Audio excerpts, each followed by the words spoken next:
Hare Rama Hare Rama Hare Rama Hare Rama Rama Rama Hare Hare Rama Rama Hare Hare next మూడో పుస్తకము హరే కృష్ణ హరే కృష్ణ హరే కృష్ణ హరే కృష్ణ కృష్ణ కృష్ణ హరే హరే కృష్ణ కృష్ణ హరే హరే హరే రామ హరే రామ హరే రామ హరే రామ రామ రామ హరే హరే హరే రామ హరే హరే హరి బోల్.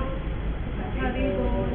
ఇట్లా మనము ఈ పూసలు ఒక్కొక్కటి వచ్చి లాస్ట్ దాకా వచ్చినాక ఇది 3 ఏళ్ళ మీద ఉంటుంది చూడు. ఇట్లా లాస్ట్ దాకా వచ్చినాక వీడికి వచ్చేసరికి 108 పూసలు. ఈ 108 పూసలు అయిపోయినాక ఈ తర్వాత ఈ సువేర్ ఉంది కదా, ఇది దాడుతుంది గురువు అనుకో సువేర్. అయితే మళ్ళీ ఈ బ్రొట్టను వెళ్ళి ఇట్లా పెట్టండి. ఈ 3